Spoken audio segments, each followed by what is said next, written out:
Hola a todos, bienvenidos a Cines del Iván. Nosotros somos Alejandro Martínez. Y Jesús Alanís, En este espacio hablamos de cine con una perspectiva distinta. en donde podremos ver conceptos de psicoanálisis que aparezcan en el cine y sus relaciones. Hola a todos, bienvenidos a este nuevo capítulo de Cines del Diván. En esta ocasión volvemos con una película, a lo viejo confiable.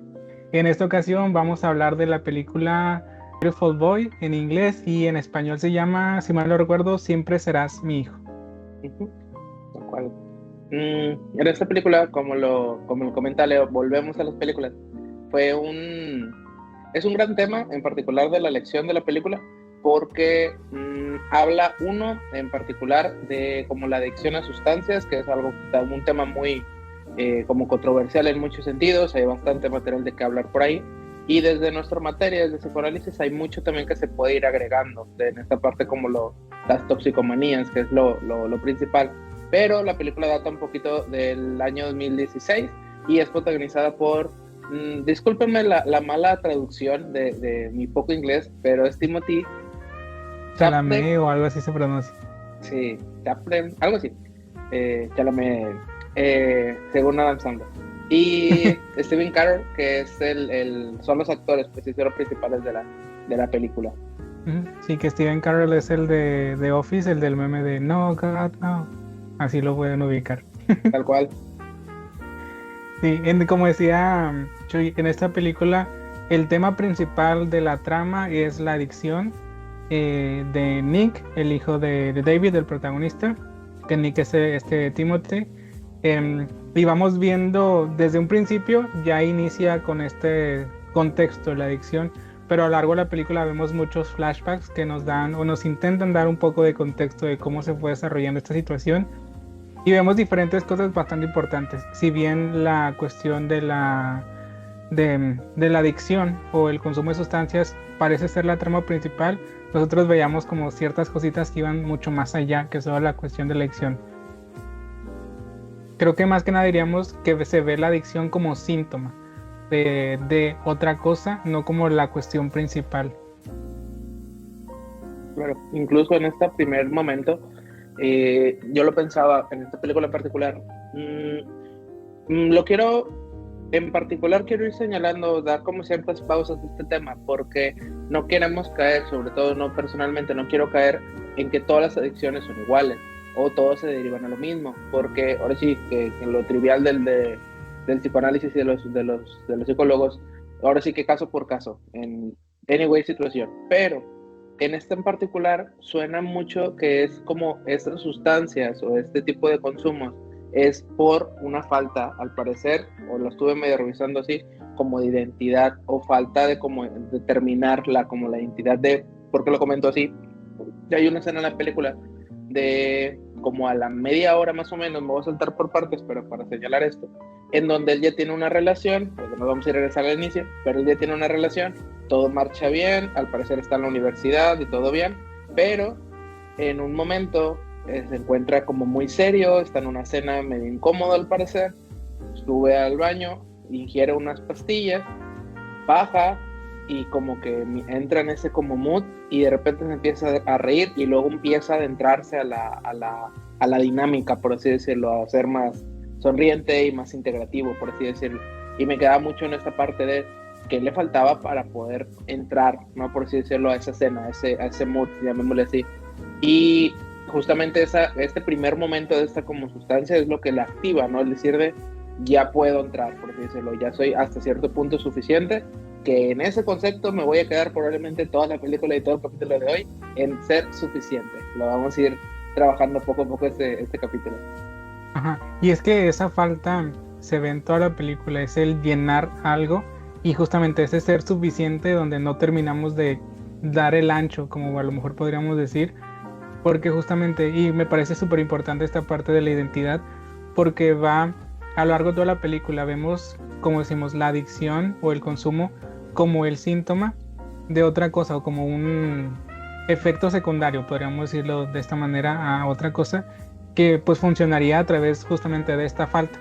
Y esta es la pregunta importante, la falta de qué. Por un lado, pues como decía Chuy, con esta identidad o como esta capacidad de a lo mejor de relacionarse como les veíamos ahí, y la droga o la sustancia, porque hay mención de diferentes sustancias, no solamente de pastillas, como en esta escena, como esa apertura o esa posibilidad de entrar o de conectar o de ir más allá de algo cuando no se puede y simplemente está como ese vacío al que no podemos entrar o salir, y el consumo es el que da esa posibilidad o esa apertura de con esto sí puedo, con esto sí soy.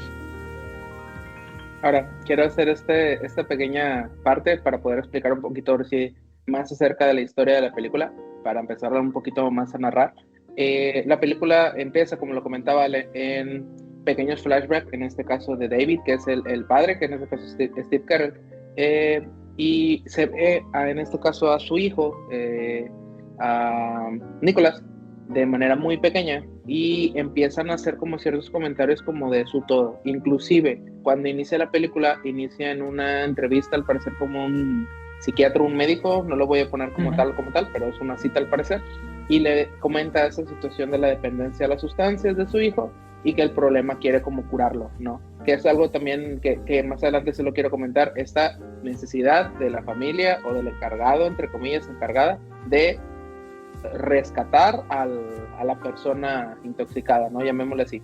Pero en esta misma película vemos la historia tal cual de Nicolás, que vive con su papá, su madrastra y dos hermanos pequeños, si no mal me equivoco.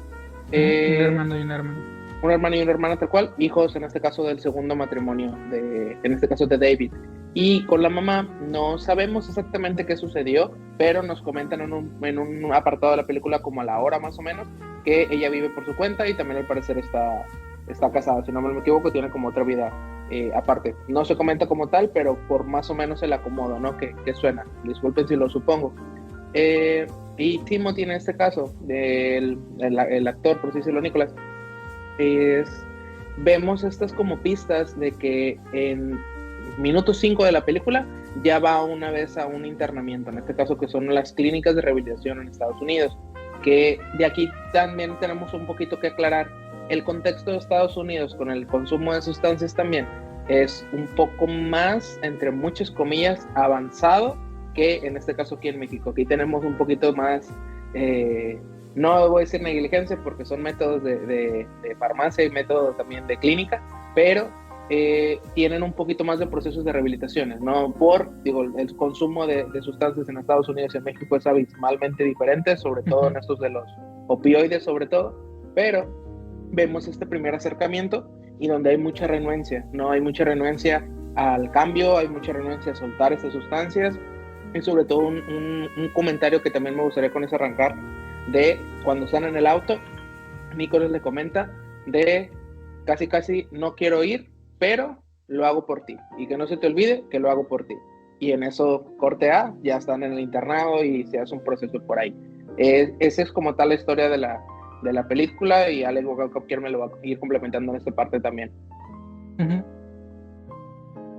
Claro, y es que justamente digo, una parte importante dentro de todo esto es el concepto de la identidad, y lo menciono porque, bueno, el personaje, si bien ya está casi en este proceso de desarrollo humano, digamos, en la adultez, el problema se nota que inicia desde antes. Todo durante la adolescencia es un periodo de crisis, particularmente crisis de la identidad. Digo, tenemos desde el psicoanálisis conceptos como el síndrome de la adolescencia normal, con todo lo que nos explica esta búsqueda de identidad y encontrar ese lugar como individuo, separando de la familia y de todos estos grupos a los que vamos perteneciendo. Y vemos de pronto como estos, a lo mejor si no bien son intentos conscientes del padre, pero el regresarlo a su niño. Desde el nombre de la película, y hay un momento en la película muy puntual donde hay mi niño hermoso, que digo, cambia la traducción al español en el nombre de la película, pero en esa escena creo que se mantiene esa traducción de mi niño hermoso, porque desde los flashbacks que vemos constantemente es a David recordando a Nick como ese niño chiquito, bueno, con todo el potencial que tiene y todo lo que espera que vaya a lograr, y cómo se mantiene sin querer el padre tratando de mantener a Nick como ese niño bonito o ese niño hermoso, cuando pues Nick está atravesando por todo ese proceso propio y natural de la adolescencia de encontrarse y reidentificarse y resignificarse en cierto sentido también como individuo diferente de los padres, y luego le agregamos a la situación familiar en la que se encuentra él, pues todo lo vuelve un poquito más complicada esa crisis. Claro, incluso agregando un poquito esta parte como de la identidad, hay algo también importante en esto vaya, en este tipo de casos, porque muchas veces se le puede llamar como algún como evento traumático, hablamos del trauma en otro momento, o qué cortes, por si se lo hizo esta, llamémoslo problema o condición, por así decirlo, de las sustancias. Hay algo en particular, que toda la identidad de Nick, que básicamente vemos en toda la película, siempre es el deseo del papá, o sea, siempre es el que se rehabilite.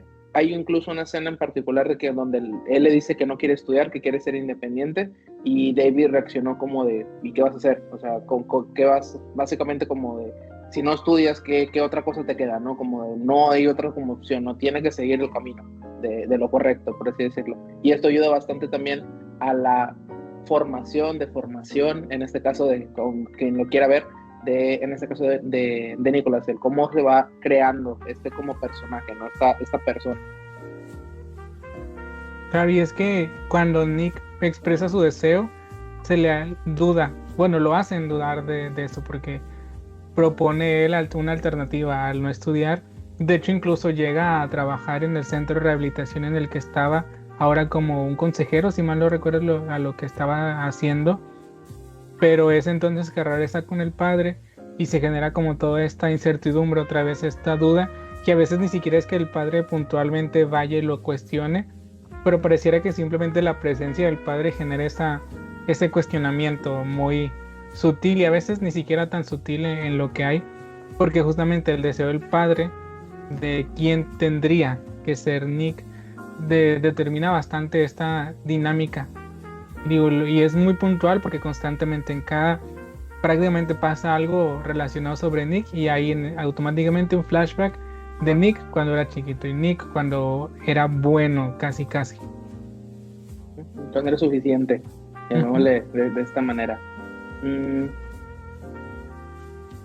Ahora, hay algo en particular que también aquí también lo quisiera como marcar con lo que les comentaba. En esta falta, por ejemplo, hay una escena en particular, también a mediación de la película, como a los 40-50 minutos, en donde Nick, bajo cierto como comentario, no se ve como tal acción, no la recuerdo, disculpen en ese momento si no la recuerdo. El niño, que si no me equivoco, él es el menor, dice que le falta su ahorro, su dinero, por así decirlo, y se toma en este caso que fue un hurto. Para este momento, supuestamente Nick ya había como abandonado las sustancias y ya se había como rehabilitado, pero se da una situación en donde él queda solo en casa y todos los demás están como en un recital, si no me equivoco, algo por el estilo, y falta este dinero. Y en esa noche Nick se va al parecer de fiesta y se le vuelve a ver el consumo, ¿no? Y en particular estaba pensando en esto, por ejemplo, de esta falta de consumir hace ciertas conductas que van a recaer en los como conductas o estos hábitos que tienen en este caso como los drogodependientes, de hurtar, ¿no? Porque también es muy, muy conocido, lo pensaba a lo mejor introducido aquí en México, el chavo que vende cosas súper baratas que roba, ¿no? O que vende celulares de que en 100 pesos nada más como ahora sí que como dicen, como para el vicio, ¿no? O incluso a las familias de que les roban ciertas cantidades de dinero, hurtan ciertas cosas para poderlas vender, para conseguirla, todo el tipo de cantidad de sustancias que puedan como conseguir a costos que no me cabe en la cabeza cómo los organizan ellos también, de cómo se consigue todo ese tipo de cosas, pero es hasta cierto punto un hábito recurrente, ¿no? El decir de qué hago para conseguir más efectivo, para poder conseguir más sustancias, ¿no? Está como en ese mismo orden. Y aquí hay algo en particular que es la respuesta de Nick, muy sarcástica, muy hasta cierto punto como cínica, de decir de no, yo no lo tomé, y no, yo otra vez no me intoxiqué, y todo ese tipo de cosas. Y se vuelve a ver este brote, y vuelve a haber otro quiebre, ¿no? Se va de la casa y vuelve como todo este acto, ¿no? Todo este acting de si no me crees me voy, ¿no? Y esto es como amenazas, le grita a la madrastra, o sea, todo este tipo de cosas. Son como las conductas hasta cierto punto, no me gusta llamaría decirlo así, pero esperadas, por así decirlo, cuando ya hay una adicción de por medio, ¿no? Cuando ya hay cierta agresividad, cuando ya hay cierta respuesta agresiva. Y es que también de esa parte, digo, si bien sí entendemos como estas conductas esperadas muy propias dentro del proceso del consumo, también vemos por otro lado la desconfianza por parte del papá de este David, que también genera, porque en ningún momento en la película se nos muestra a Nick tomando el dinero, solo se genera el ambiente como para asumir que lo tomó, y sobre todo después cuando lo vemos ya de nuevo consumiendo, pero también lo podemos ver desde ese otro lado si mi papá ya piensa que hago eso, pues igual y ya lo hago. Y más porque más adelante en la película, no recuerdo en qué momento de la película, pero sí es más adelante, cuando Nick está en una nueva relación con otra chica que también consume, y entonces van a la casa de los padres y para robar cosas y tomar cosas. Es ahí donde encuentra este texto, porque no recuerdo si es una carta o me dio a entender como que el padre estaba como escribiendo algo, tipo un libro o alguna cosa así, como con su experiencia, digamos, lo que también me pareció un poco, digo, bueno, la experiencia en sí es más de Nick que de David. David tiene una experiencia diferente en ese contexto, pero él estaba hablando muy desde como si la experiencia fuera de él en ese sentido. Y también el cómo se dirige o cómo se refiere a Nick en esto que está escribiendo, pero nos deja como esa misma pensamiento de si mi papá ya piensa que igual me robo, pues igual y robo, a fin que no va a cambiar, y si se desaparece algo, va a asumir que fui yo, de la manera como fue con el dinero, porque justamente sí se ve como como casi como meme, como si dijéramos en ese momento se vio que algo se rompió en él, porque justamente también en esta situación se ve donde, pues igual y no confías en mí, y más adelante también hay unas situaciones donde justamente cuando regresa y después vuelve a recaer y que terminan en el hospital, si mal no recuerdo fue ese, el papá le hace una prueba para ver si había consumido, cuando en ese momento Nick venía de un largo tiempo de abstinencia, y después de regresar a casa con el padre es que vuelve a recaer. Incluso en esta parte también vaya, lo pienso también un poquito en eso que comentabas, sale como de la culpa, de si quién fue, quién, o si lo hiciste o no, porque en este personaje en particular hay muchos momentos que son como de introyección y proyección, y en el caso, por ejemplo, de personas que consumen o que son dependientes de alguna sustancia, este mecanismo es de los más comunes, ¿no? Digo, si de por sí la introyección y la proyección es muy común, bastante común en el neurótico promedio, en este tipo de casos se nota bastante, porque es quién es el malo, y en esta escena, ¿no? Como hay una, si no me equivoco, en la que comentabas un momento que se va de la casa y que le grita a la madrastra, les dice de que aquí todo está arruinado, digo, palabras más, palabras menos, aquí todo está arruinado, como ustedes casi tienen la culpa, y en eso David le contesta de que nosotros somos los que estamos mal, y empieza esta como defensa, ¿no? De quién tiene la culpa de la dependencia, ¿no? De algo en particular, y ahí se sigue proyectando mucho el movimiento, ¿no? De por ti, por mí, porque no eres suficiente, porque no soy suficiente, y empieza toda esta como, vaya, no está bien introyectado, o muy pocas veces en la película se ve a Nicholas, o sea, casi siempre se ve la pura imagen del papá, del niño bueno, el completo, el que debe estar bien, el que debe estar sano, el que debe estudiar, el debe, de parte de David, ¿no? Del padre. Uh-huh. Claro, incluso cuando comienza a ver estos, porque es un proceso, yo diría que la película nos habla del proceso más de David que de Nick, del proceso de poder soltar esa expectativa que tiene.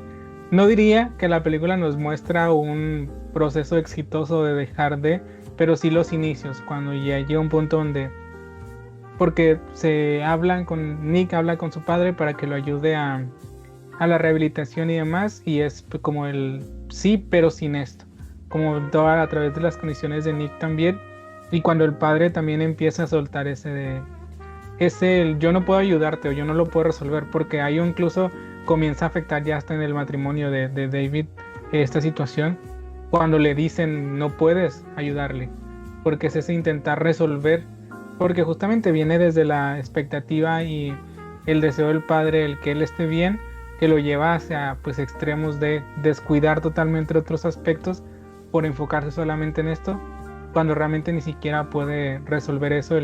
Cuando empieza a soltar también es el no puedes resolver todo. Vemos también ahí un cambio, pero le toma bastante todo ese proceso y ese llegar a ese punto. Claro. Ahí también el concepto como tal de asumir esa castración me llama la atención cómo juega doble, ¿no? Porque, por ejemplo, hasta que David no dice que no, ya hay una respuesta directa, en este caso de Nicolás. Obviamente que ya nos estamos remontando al final, por así decirlo, de la película, donde ya hay una situación mucho más crítica, más sensible, pero cuando él busca la ayuda por N cantidad de veces de Nicolás y David dice que no, ahí inicia la castración del sujeto, de ya no soy ese padre, ya no voy a ser quien te va a estar guiando, quien está detrás de ti. Ahí es como, ahí renuncia a este como imago del padre, ¿no? Del ya no voy a estar para ti, ¿no? Es justamente lo de la letra, ¿no? De la canción de John Lennon, de siempre voy a estar para ti, ya aparece el no, y ahí es donde aparece el sujeto, ¿no? Inmediatamente de que viene este corte de castración de él, viene la aparición del sujeto de Nicolás. Y para David hay algo también importante porque ya se le escucha muy diferente al personaje al inicio, ¿no? Más valiente, más enérgico, más tratando de buscar ayuda, recursos, más desesperado, todo esto. Ya acá se le escucha completamente triste, se le escucha más dolido por la situación, acabado, consumido, como lo que gustan también mencionar, pero ya hay un corte también en él, ya hay un cambio verdadero también en él. ¿Por qué? Porque se aceptó justamente este cambio, esta castración, ¿no? Ya no puedo sostener a mi hijo. Y a partir de ahí se crean dos sujetos completamente diferentes, ¿no? Con duelo y con todo, pero dos sujetos diferentes que al inicio de la película. Claro, dos sujetos al fin, porque no había dos sujetos. Hablábamos en el capítulo de violencia de género que uno de los actos más violentos es privar a otro de su identidad o de su individualidad. Y aquí vemos cómo ni siquiera es que David como agresor se haga cargo de eso, pero a veces la agresión se da sin querer, incluso cuando no lo esperamos. Y aquí vemos un acto muy violento por parte de David, aún sin querer, que también digo, es parte del síntoma de Nick. No es Nicholas, es Nick, el niño bonito, el niño hermoso, el niño bueno, el niño suficiente, como lo estamos diciendo. Y cuando también él puede soltar que ya no va a estar ahí, también es esa doble soltar, literalmente él también suelta a ese niño hermoso, porque ya no es un niño para empezar, y está en una situación bastante difícil de la cual él ya no puede ayudarlo a salir. O en cierto sentido también es darse cuenta que no lo pudo ayudar, o no lo estuvo ayudando, y ahora incluso hablaremos un poquito también como esta sobrecompensación que hablamos en el capítulo de las madres de los pingüinos, como ese intento desde la culpa por parte de David, de ese sentir que no estuvo, ahora como voy a resolver y voy a investigar y voy a hacer y te voy a llevar y demás, a él, ok, sí, pero no puedo resolverlo yo. Entonces también empieza a soltar y empieza por fin un duelo a él no haber estado, a todo lo que conlleva la culpa, y también le permite a Nicholas y ya no Nick trabajar a través de ese duelo. También el entender que, pues, porque había esta dinámica como de, ay, pues, cuando algo sale mal, pues le llamo a mi papá y viene y me rescata incluso cuando esté lloviendo y yo esté en una crisis terrible. Cuando entonces ya no está y se tiene que enfrentar en cierta manera como a las consecuencias de lo que hace, también le permite el trabajar, iniciar ese proceso de duelo. Ahora también en esta parte, así como lo mencionaba, les digo, pues nos recapitulamos bastantes episodios ya de lo que se ha venido trabajando, digo, remarcan mucho, también por eso fue este tema en particular de la película, tiene mucho simbolismo, o sea, tiene bastantes movimientos. Ahora hay algo en particular que no quiero dejar como de lado, haciendo un pequeño paréntesis con el mismo tema de la película, porque en este tema de las dependencias o consumos a algunas sustancias, me llama la atención, así como lo decía Ale, de las escenas que se repiten, porque pareciese que en la película es volver a caer y volver a caer y volver a caer. Y en el caso particular en la clínica, en este caso, es muy famoso o es muy común estas como recaídas, incluso en la película lo dicen, de las recaídas es parte del proceso. Parte del proceso. Ajá, y es como de, ¿por qué? O sea, ¿por qué se repite? ¿Y por qué se repite? ¿No? Y toda esa parte, ¿por qué es necesaria la repetición? Sonaría que es como de hacer conciencia de que está mal, ¿no? O algo en particular, ¿no? O esperar a ver qué respuestas pasan por ahí. Pero lo pensaba, por ejemplo, el adicto muchas veces ni siquiera ser adicto, no quiere ser adicto, que eso es algo también muy peculiar, que digo, redes sociales y todo, en las plataformas como lo estamos haciendo, se pone este tema de el adicto es adicto porque quiere, o el no sabe qué otra cosa hacer, es como de, no, efectivamente no sabe qué hacer y recurre a lo mismo, ¿no? A buscar satisfacción inmediata, que básicamente lo de Nick es básicamente esto, ¿no? Y se repite tanto porque no hay, como lo comentamos hace un momento, no hay este corte de cambio y no hay tampoco esta pausa de conciencia, ¿no? Del qué estoy haciendo, qué estoy como por hacer, incluso con lo de los hurtos y cosas así. Cae mucho el concepto de la repetición. Y aquí hay algo que también que en el psicoanálisis también lo hemos comentado muy vagamente sobre encima, pero el tema de las pulsiones es algo muy interesante de hablar de psicoanálisis desde lo freudiano, de esta pulsión a muerte, que es algo que es muy insistente, ¿no? Que no quiero entrarme como tal porque eso es un gran tema también a elaborar la parte del goce, pero si no mal me equivoco aquí no entra un goce en el concepto y lo hemos desarrollando lo mejor después, esto del goce, que es un gran tema de Lacan, pero la pulsión lo va a hacer repetir todo el tiempo, no es como de hacer el daño hasta cierto punto para conseguir una satisfacción inmediata que puede generar algo como catastrófico, ¿no? Una indulgencia o algo en particular, y la pulsión se mantiene, no es como decir, la pulsión de muerte no quiere satisfacer el deseo, por así decirlo, de vida, o de estar bien, o de complacer al padre, sino quiere destruirlo por completo, todo el tiempo, y trabajar con esa parte de la manera como real clínica, una es bastante agotador, hablando de un proceso, por así decirlo, y no nada más de sustancias, sino un proceso tal cual de sostenerse a una adicción, por así decirlo, llámese a una relación tóxica como lo manejan ahorita,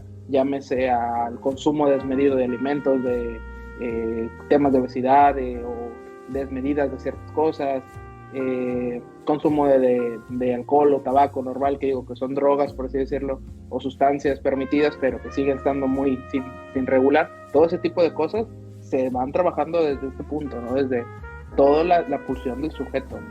Uh-huh. Claro. De hecho, ahorita que mencionabas esto, no recuerdo el texto de Freud de los viejísimos.